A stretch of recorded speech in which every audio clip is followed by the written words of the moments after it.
Hello there and welcome to Mystic Brick. This is the next D&D single play build, Exsanguination Tower.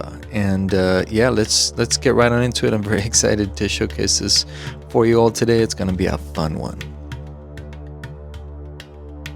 Alright, so I have started out by putting down a lot of the foundational work here. As you can see, there were a lot of modifications, adjustments that I made to this build as I progressed. And yeah, so originally I had started out by trying to put 3 switchbacks into this, but I really just didn't have enough bricks for that, and spacing wise it just wasn't going to work out. So I pared it down to 2 switchbacks, and that ended up working really quite well. So as you can see, I'm just building up a lot of the rock work here. I did make that portion of it fully solid all the way up and down. You kind of need to, because you're progressing in gradient so often, so it's just something that you have to do, I found anyway. But yeah, just as you can see, doing a lot of that. I chose black and dark gray here because I really like this color scheme for what I was trying to do here. You know, creating this vampiric tower. I think it worked out pretty well.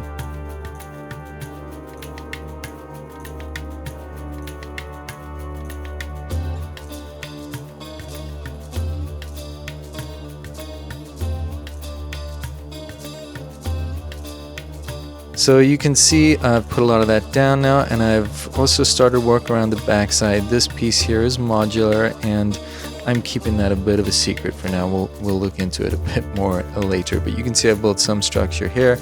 Now I'm placing some of these top plates that will be removable pieces on top here, and then I'm going to start working on stairs that lead up to the tower itself. You can see I'm using a snotting technique for these stairs. Something that I really like, I think looks great, and yeah, is very effective and cool. If you haven't used that technique before, give it a shot, because I think it gives a really cool interest to your mocks.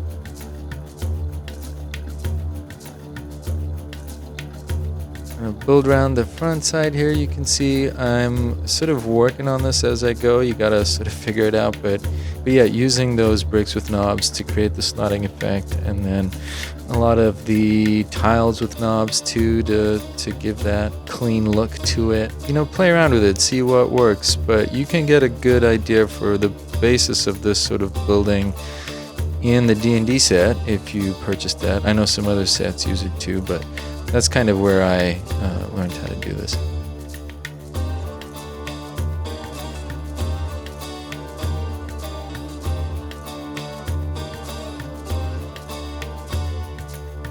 Okay, now I'm gonna build up a little portion here off the back side of the steps. This is gonna be where we put a secret potion, a truth serum, which will be very helpful to our adventurers as they climb the tower. We'll soon find out. Yeah, you can see I'm just putting down the rock work for that, making sure it's all nicely secure and hidden in there. You can see the foliage I put up on the side here too. I just thought that this was kind of a cool color scheme to do that violet leaf and then, you know, some of those white flowers. Contrasts well, I think.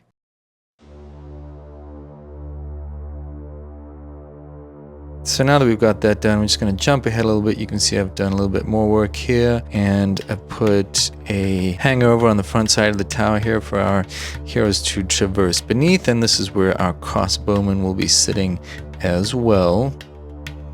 But this piece is also modular and comes off very easily, as you can see, very simply made, suits my needs quite well.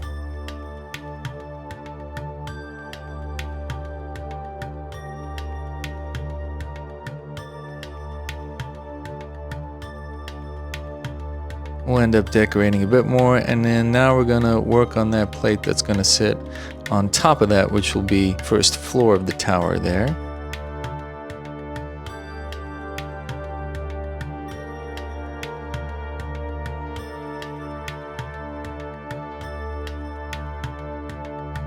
So you can see I'm starting to piece all this together, and then just build up underneath with some of those inverted sloping pieces.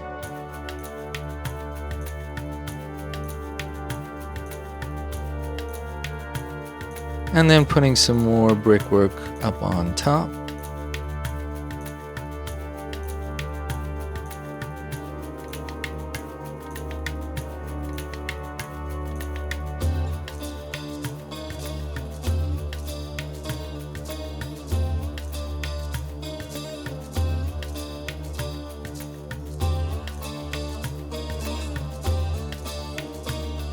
And before getting too far into all of that, I'm going to put down a little bit of tile work on the inside. All right, now we have got that somewhat set up, and I'm going to start to put some items in there. So here we have that red skull artifact that's going to go on a stand in the corner. I also made this pretty cool little seeing scope and put it on a stand, and it's going to be looking right out the window.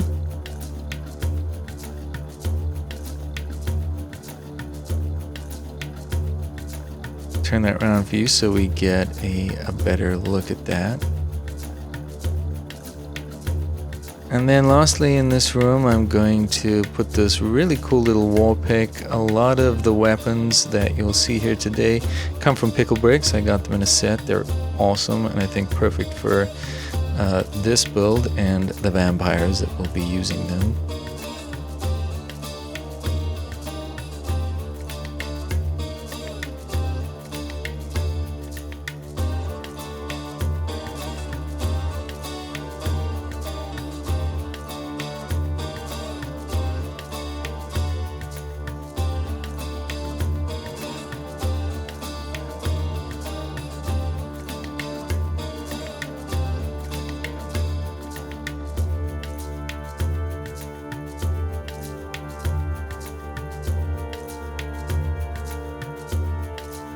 So there we go, looking pretty good, and you know, got that door in place there, and we're just gonna continue to build on up.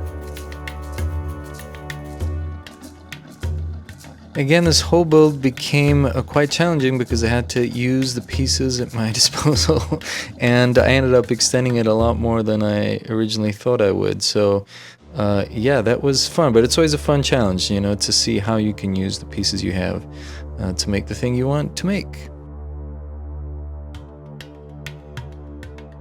Okay, moving on now, we're gonna look at some of the trees that I built here. You've seen me put a number of trees together at this point. These are very simple, and you know, I just decided to go with these pretty cool dark red branch pieces and then just put dark green and olive green leaves onto those. Put some sprouting pieces which are also dark red and olive green.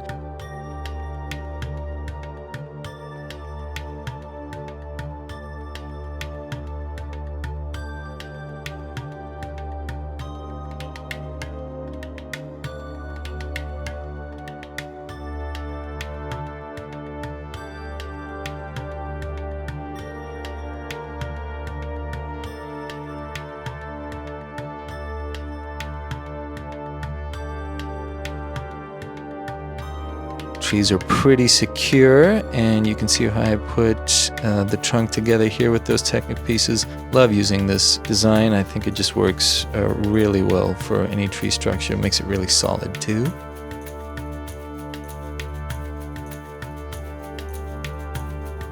The tails and the elephant trunks are also like my best friend when it comes to building trees.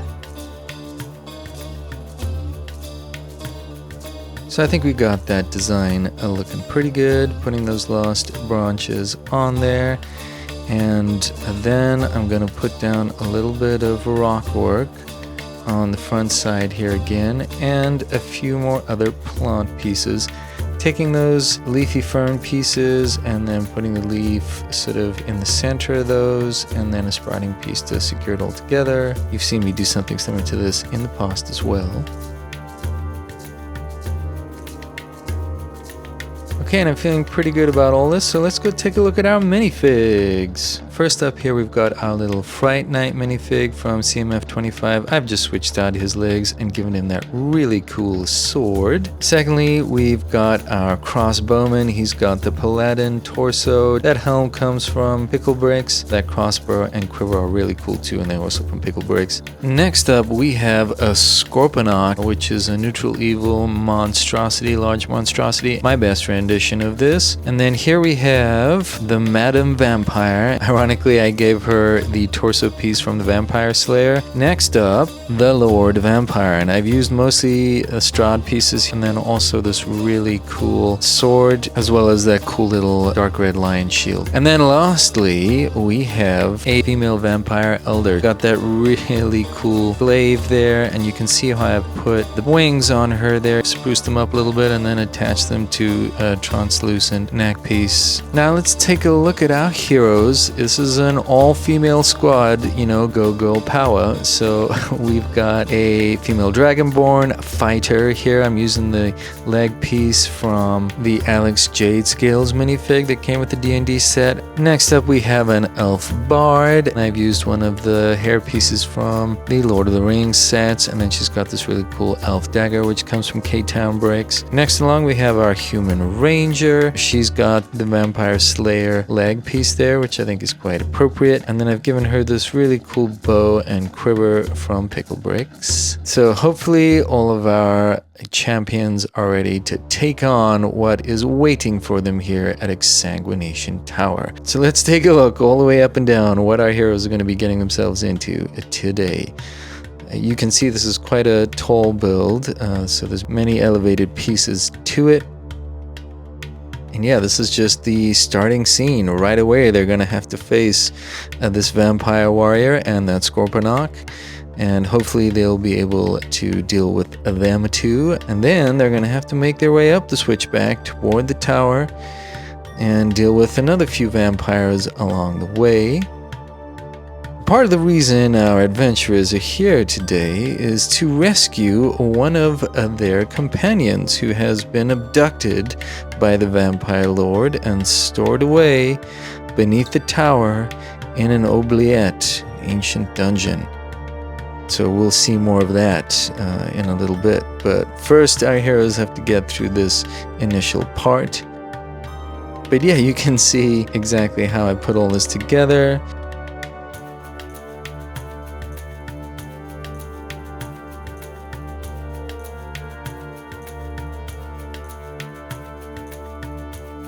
There's a peek at the passageway down to the dungeon below.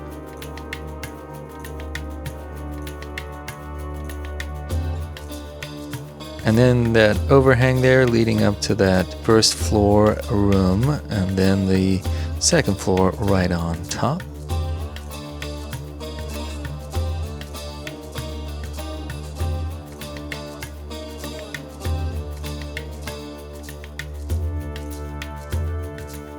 Giving you a view of everything around the side now as well. There's that truth serum that our heroes will have to claim at some point. The door that leads into the first floor of the tower. And on the other side, this tree with a sack beneath it might prove useful as well.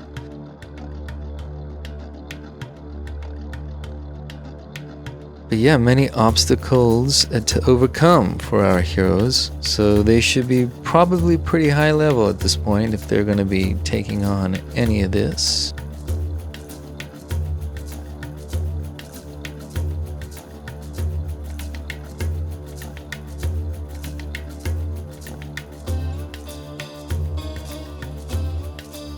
At the top, that elder vampire is going to be a real challenge. Alright, now that we've gotten a pretty good look at the hallmark from the outside, let's get into the action. So this is what an initial fight would look like here at the bottom of the tower, taking on that Scorponok and that vampire warrior.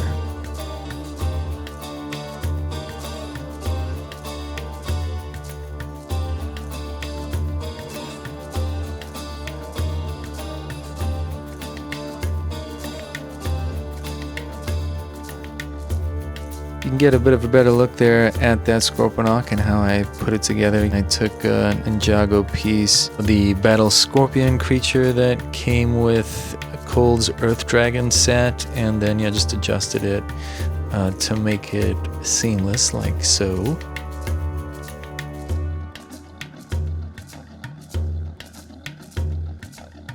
Our heroes might be having to deal with that crossbowman on top as well as he rains down some bolts upon them, but maybe they can block or dodge those until they get further up the way to deal with him directly. Once defeating the Vampire Knight and the Scorponok, these are the weapons and items that they'll have access to. If you wanted, you could change out your shield and axe for either the new Vampire Shield and Sword and the Bone Sword. It's up to you.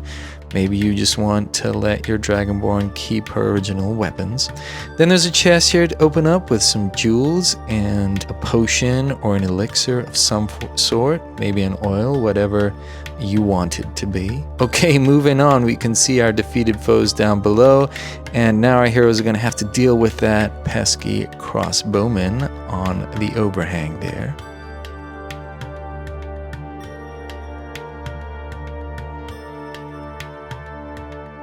Giving you a cool little look through those archways.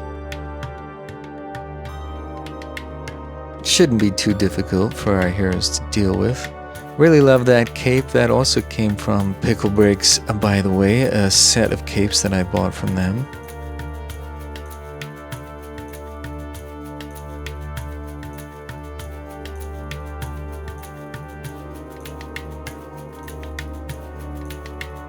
Okay, so one thing to consider during this specific battle is perhaps not to kill that vampire crossbowman outright, but maybe just to maim him. He might have a few secrets to tell.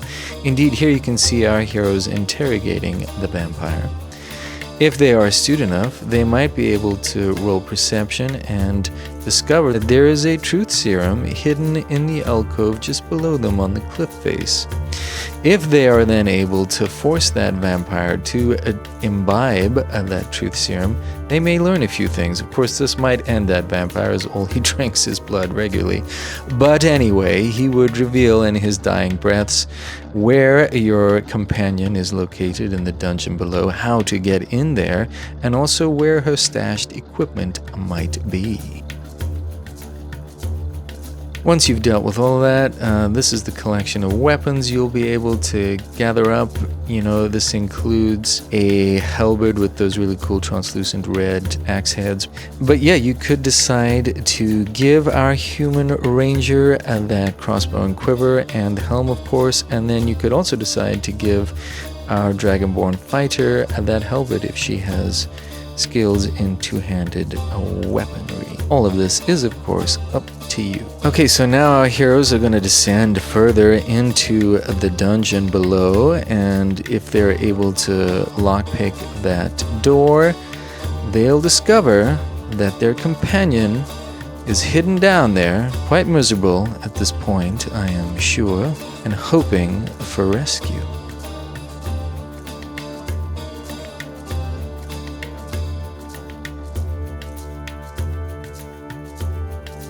This piece here is completely modular and comes away very easily, just like that. And then there is our Githyanki Barbarian, awaiting rescue. Indeed, she looks quite miserable, her only company being that skull and a rat. So, once our heroes are able to break through that door, they can then descend into the oubliette and emancipate their companion. Indeed, she seems quite happy about all of that. Lovely little moment of reunion there and camaraderie amidst friends. All right, ever onward. And let's get our barbarian re-equipped with her pilfered equipment. You can see she's got this really cool little sword and an armor piece and a helm. Still missing one piece of all of this though, and that would be her shield. Let's see if she can find that somewhere along the way. Okay, she's going to be leading the charge up into the tower. And so here we are, just outside the first floor entryway. Our heroes are ready to do battle. You can see our barbarian is driven by a great purpose and indeed perhaps a feeling of vengeance.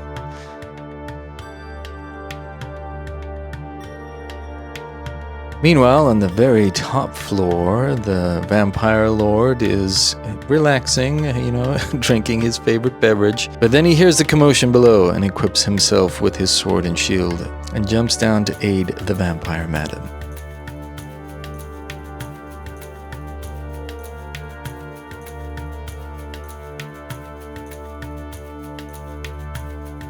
Just wanted to show you what that minifig head looks like in the dark because it glows. I think that's pretty cool. I might have added lights to all this, but that was just a whole other thing that I wasn't going to get into for this build. Would have been kind of cool though. Alright, so this is our vampire madam just hanging out here in that first floor of the tower.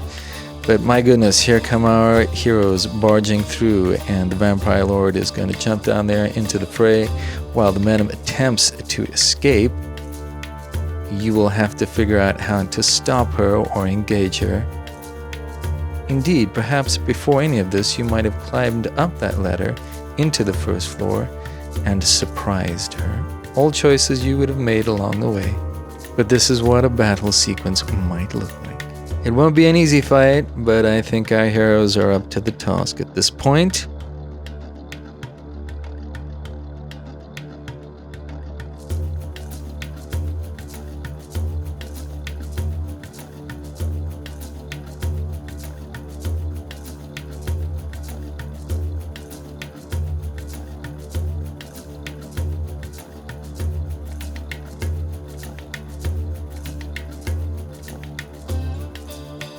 And once defeated, these are the weapons and items that you will get from the Vampire Lord and Madam.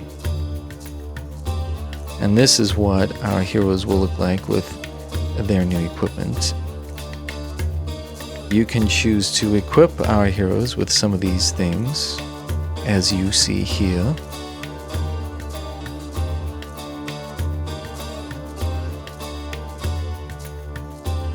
Indeed, that Red Skull artifact might be very powerful and indeed a useful magical item in battles ahead.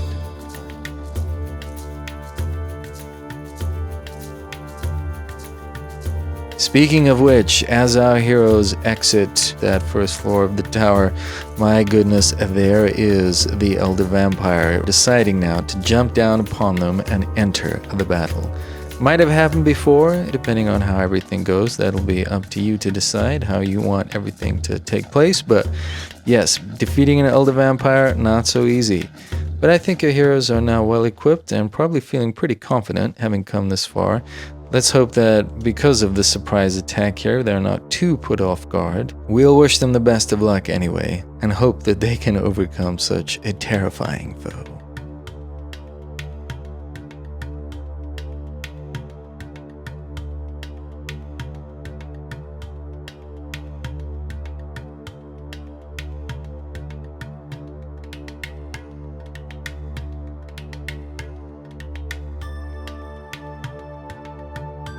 Okay, one final look at the entire mock here from top to bottom, and I really just wanted to show you the modular nature of all of this in quick detail here.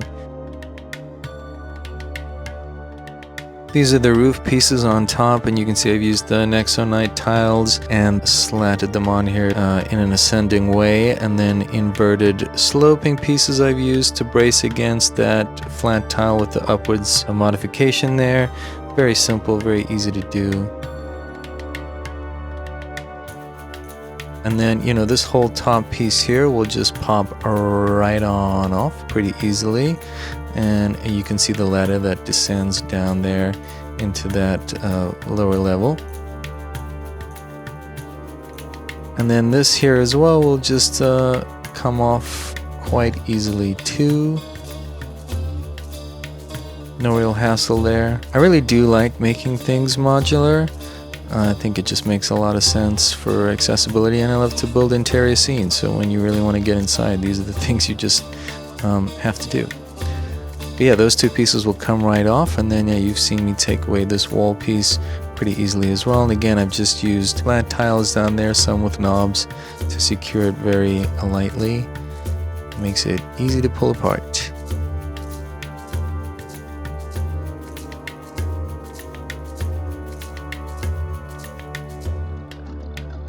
But yeah, I really do hope that you've enjoyed this mock. I hope that it's given you some ideas on techniques and things that you might use for your own builds. It was most enjoyable for me to put it all together. I really am loving these D&D builds.